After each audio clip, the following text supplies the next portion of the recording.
এসে পড়লো কোরবানি ঈদ, তাই আজ আপনাদের একটি নতুন ভিডিও দেখাবো। সেটি হচ্ছে কিভাবে খাসির ভুঁড়ি সহজেই কিংবা নিমিষেই পরিষ্কার করে নেওয়া যায়। এই জন্য আমরা ফুটন্ত গরম পানি একটা বলে নিয়ে এতে একটি লেবুর টুকরো দিয়ে দিলাম। খাসির ভুঁড়ি 5টি নিয়েছিলাম, সেখান থেকে কেটে কেটে আমরা অর্ধেক করে এখানে চুবিয়ে 5 থেকে 6 সেকেন্ড চুবিয়ে নিব। চুবিয়ে আবার নামিয়ে সাথে সাথেই পরিষ্কার করা শুরু করব।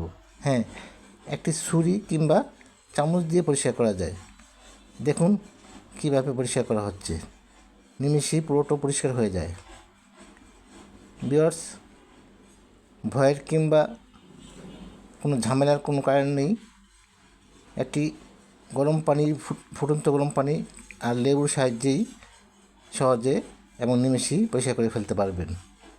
আপনারা নিজেরা পরিষ্কার করে খেলে তা অনেকটাই তৃপ্তি নিয়ে কিংবা বিশ্বাসটা থাকে যে অন্তত ভালোভাবেই পরিষ্কার হয়েছে।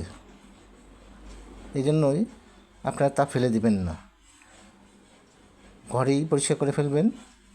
নিজের হাতে পরিষ্কার করলে তা অন্তত আত্মতৃপ্তি পাওয়া যায়।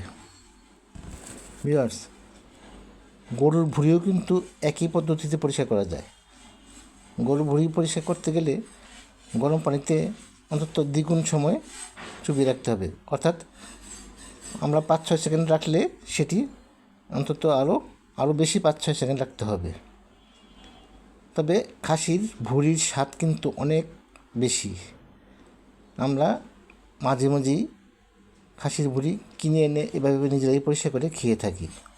দেখুন ভিউয়ার্স, পরিষ্কার হওয়ার পরও আমরা আরও খুঁটিয়ে এবং নিখুঁতভাবে এগুলি এভাবে পরিষ্কার করে নিচ্ছি হাত দিয়ে, এবং এতে কোনো দাগ থাকবে না, কোনো কালো অংশ থাকবে না, কোনো ময়লা অংশও থাকবে না।